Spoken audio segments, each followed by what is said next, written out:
Right ఇక breaking చూస్తున్నాం. YCP అధిష్టానం తీరుతో విసిగిపోయిన కొందరు అసంతృప్త నేతలు ఇప్పటికే పార్టీకి రాజీనామా చేసి టీడీపీలో చేరారు. ఇప్పుడు పెనమలూరు ఎమ్మెల్యే పార్థసారథి కూడా టీడీపీలో చేరేందుకు సిద్ధమవుతున్నారు.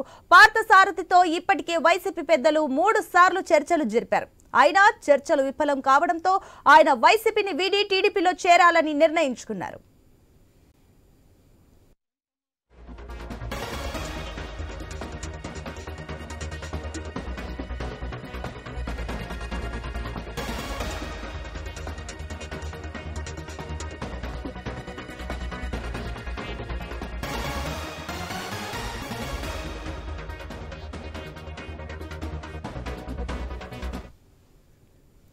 రైట్ ఇక బ్రేకింగ్ చూస్తున్నాం. వైసీపీ అధిష్టానం తీరుతో విసిగిపోయిన కొందరు అసంతృప్త నేతలు ఇప్పటికే పార్టీకి రాజీనామా చేసి టీడీపీలో చేరారు. ఇప్పుడు పెనమలూరు ఎమ్మెల్యే పార్థసారథి కూడా టీడీపీలో చేరేందుకు సిద్ధమవుతున్నారు. పార్థసారథితో ఇప్పటికే వైసీపీ పెద్దలు 3 సార్లు చర్చలు జరిపారు. అయినా చర్చలు విఫలం కావడంతో ఆయన వైసీపీని వీడి టీడీపీలో చేరాలని నిర్ణయించుకున్నారు.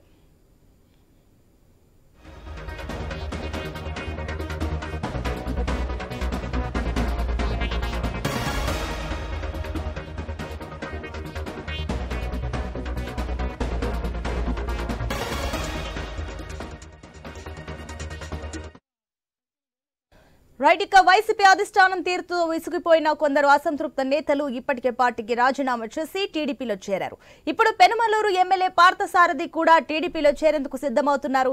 పార్థసారథితో ఇప్పటికే వైసీపీ పెద్దలు 3 సార్లు చర్చలు జరిపారు. అయినా చర్చలు విఫలం కావడంతో ఆయన వైసీపీని వీడి టీడీపీలో చేరాలని నిర్ణయించుకున్నారు. దీనికి సంబంధించి మరిన్ని అప్డేట్స్ మా ప్రతినిధి హరీష్ అందిస్తారు. ఎస్ హరీష్, దీనికి సంబంధించిన డీటెయిల్స్ ఏంటి? ఆల్రెడీ పార్థసారథితో వైసీపీ 3 సార్లు చర్చలు జరిపినట్టు తెలుస్తుంది. అయినా కూడా మరి ఆ చర్చలు విఫలమయ్యాయి. సో టీడీపీ నుంచి ఆయన ఇప్పుడు మళ్ళీ పోటీకి సిద్ధమవుతున్నారా? టీడీపీలో చేరాలని కూడా యోచిస్తున్నట్లు తెలుస్తుంది. చేరితే ఎప్పుడు చేరే ఛాన్సెస్ ఉన్నాయి? సునీత, 24 గంటల క్రితం కూడా పార్థసారథి అదేవిధంగా ఇతర ముఖ్య నాయకులందరూ కూడా ముఖ్యమంత్రి జగన్మోహన్ రెడ్డి కలిసి సమావేశమయ్యారు. అయితే ఈ వ్యవహారం పైన పార్థసారథి మాత్రం ఎక్కడా కూడా వెనక్కి తగ్గేటువంటి పరిస్థితులు లేకపోవడంతో ఆయన పూర్తిగా నచ్చజెప్పేటువంటి ప్రయత్నం చేశారు. పెనమలూరు సీటు మాత్రమే తనకు కావాలి, వైసీపీ నుంచి పెనమలూరు సీట్లో మాత్రమే తాను పోటీ చేస్తానని చెప్పి కూడా పార్థసారథి స్పష్టం చేశారు. అయితే వైసీపీ అధిష్టానం మాత్రం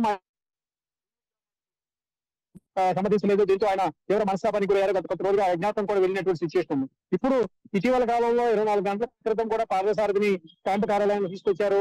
అక్కడ పార్టీకి సంబంధించినటువంటి కీలకమైనటువంటి నేతలు ఆళ్ల అయోధ్య రామిరెడ్డి, సజ్జల రామకృష్ణారెడ్డి కూడా పార్థసారథితో మాట్లాడారు. సీఎంఓకి సంబంధించినటువంటి కొంతమంది సీనియర్ నాయకులు కూడా పార్థసారథితో మాట్లాడారు. అయినప్పటికీ ఆయన వెనక్కి తగ్గేటువంటి పరిస్థితి కనిపిస్తుంది. ఇంకోవైపు చూసుకుంటే కనుక పార్టీ ఏర్పాటు నుంచి కూడా పార్థసారథి చాలా కీలకంగా వ్యవహరించారు. జగన్ తో పాటే వెంట నడిచినటువంటి సిచ్యువేషన్ ఉంది.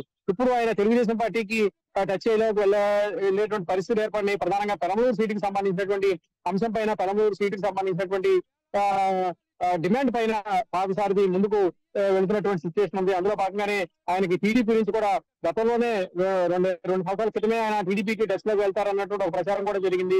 అయినప్పటికీ కూడా ఆయన వైసీపీలో కొనసాగారు.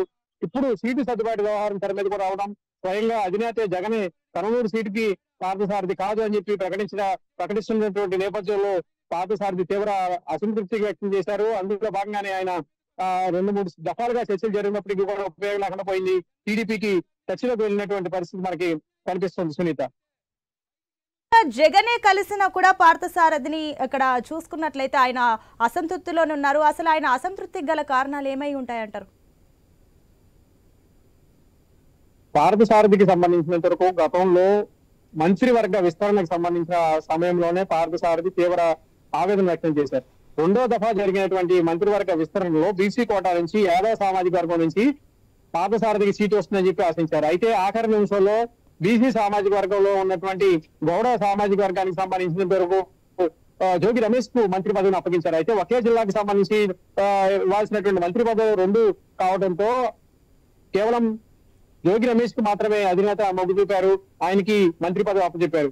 ఇక వచ్చేటువంటి అధికారం నెక్స్ట్ ఎన్నికలు జరిగిన తర్వాత అధికారంలోకి వచ్చిన వెంటనే పార్థసారథికి మంత్రి పదవి ఇస్తామని చెప్పి కూడా స్వయంగా సీఎం జగన్ నచ్చ చెప్పేటువంటి ప్రయత్నం జరిగిందని చెప్పి కూడా పార్టీ వర్గాలు చెప్తున్నాయి. అయినప్పటికీ కూడా పార్టీ కోసం నిరంతరం పనిచేసి పార్టీ వెంట నడిచి పార్టీ కష్టకాలంలో ఉన్నప్పుడు కేసులు పెట్టించుకొని అరెస్టులు చేసి ఉద్యమాలు చేసి పార్టీని ముందుకు నడిపించినటువంటి సిచ్యువేషన్ లో ఆఖరికి పార్టీ కేంద్ర కార్యాలయానికి సంబంధించినటువంటి స్థలం కూడా కొద్ది రోజుల పాటు పార్థసారథికి సంబంధించినటువంటి స్థలంలోని విజయవాడలో ఆయన నిర్వహించారు.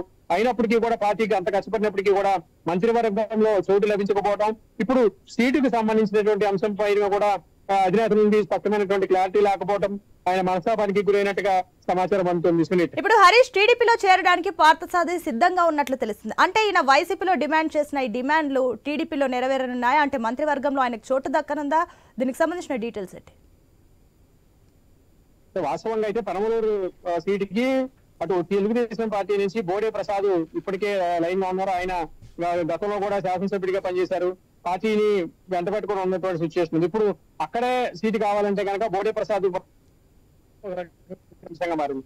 అదేవిధంగా పెనమలూరుకు సంబంధించినటువంటి కీలక కూడా ఉన్నారు. వాళ్ళందరూ కూడా సీట్ని ఆశిస్తున్నటువంటి సిచ్యువేషన్ ఉంది. ఎమ్మెల్సీ బాబు రాజేంద్ర ప్రసాద్ సర్పంచుల సంఘం నుంచి ఉన్నారు. ఆయన కూడా పెనమలూరు సీట్ ని ఆశించినటువంటి సిచ్యువేషన్ ఉంది.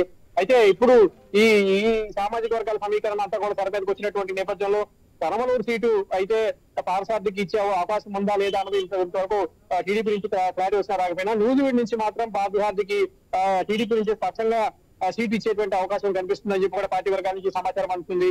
ఈ మొత్తం ఎపిసోడ్ కి సంబంధించినటువంటి వ్యవహారం పైనే ప్రస్తుతం పార్టీ వర్గాల్లో కూడా తీవ్ర స్థాయిలో చర్చలు జరుగుతున్నాయి. Sunitha, right Harish, thank you for the update.